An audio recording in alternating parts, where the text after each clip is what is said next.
This is a brief overview and analysis of Comey's opening statement for the Senate Intelligence hearing, dated for June 8th, 2017. His opening statement was released a day early. So he's going to talk to the Senate about his conversations with Donald Trump and whether or not Trump's statements and actions were an attempt to sidetrack the FBI investigation into Russian meddling or tampering in any way with the election. James Comey documented his talks with President Trump because he spoke with him approximately 9 times in 4 months. Now, these times were either in person or over the phone. And he previously had only talked to President Obama twice in person overall. So on January 6th, James Comey first meets the president-elect to talk, informs him that the intelligence community has found personally sensitive information concerning him. This was meant as a defensive briefing to protect the incoming President Trump. At the time, there was no counterintelligence investigation going on, as was stated to the president.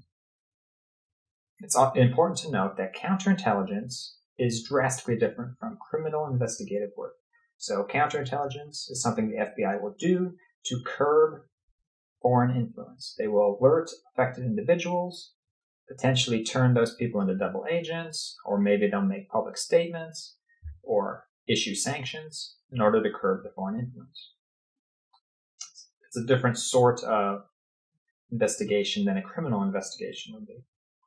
So this first talk with Trump was to warn him so that to prevent some embarrassment when this information and the accusations got to the media. That way he would know about these things that would be coming up in the news ahead of time. And he could be prepared to respond to them, the allegations. January 27th at dinner, Trump and Comey. Trump stresses to Comey that many people wanted his job. Now, he's referring to the people who are displeased with his handling of the Clinton email investigation.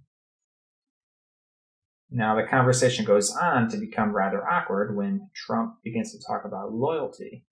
Quote, "I need loyalty. I expect loyalty."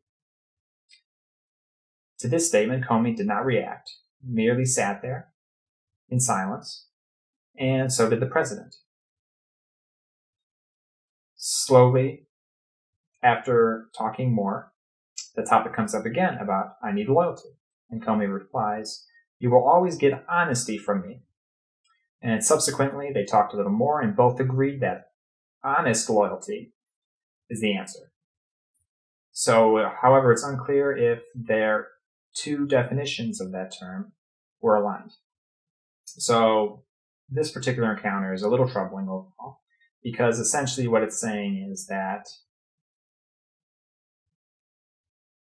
Trump is almost saying, to have your job, I need loyalty. He could be hinting at that sort of thing. And so it was an awkward conversation that James Comey was in. It's unclear if that's exactly his intention, of course. February 14th, Oval Office meeting. Everybody else left the briefing. And Trump talked about Michael Flynn, saying, "I hope you can see your way clear to letting this go, to letting Flynn go. He is a good guy. I hope you can let this go." So he's saying to drop investigations concerning Michael Flynn and his interactions with the Russian government. In this case, Comey replies he is a good guy. He goes back to the FBI, decides not to share this information directly with Attorney General Sessions, as there was no one that could corroborate the story. At the same time, he decides not to act on this information and alter the investigation in any way. And also didn't tell Sessions because Sessions is expected to remove himself from all these investigative things anyway because of other ties with Russia. March 30th, there was a phone call. Trump asked Comey what could be done to lift the cloud. Now, Trump is referring to all the allegations and accusations as a cloud that's preventing him from running the country effectively.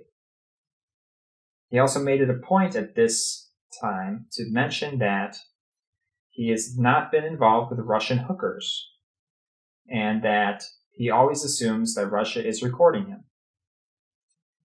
So Comey mentions again the fact that Trump is not personally under investigation.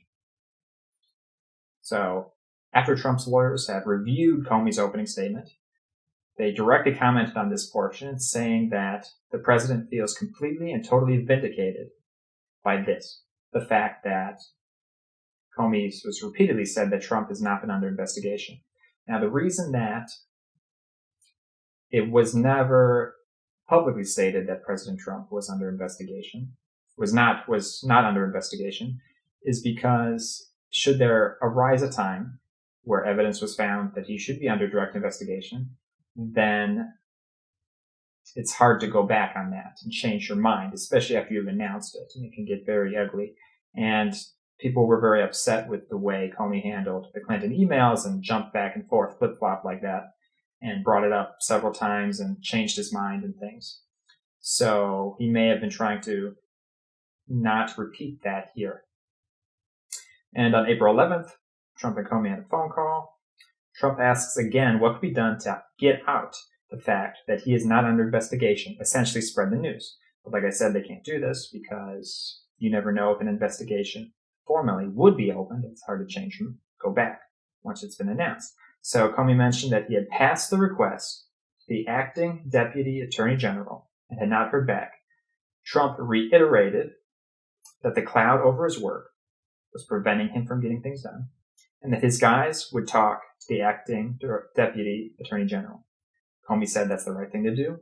Trump ends the conversation by saying something along the lines of, I've been very loyal to you, very loyal. We had that thing, you know. And Comey ended up saying that the White House counsel should contact the acting deputy attorney general.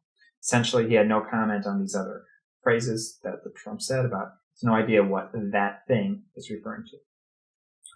Okay, so that is a quick summary of the statement. Take it as you will. The question that the Senate will have to decide is this obstruction of justice? Are these things that President Trump has said and done, are they impeding an investigation?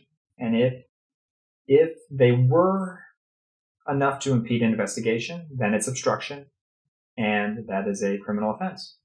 So things will continue from there.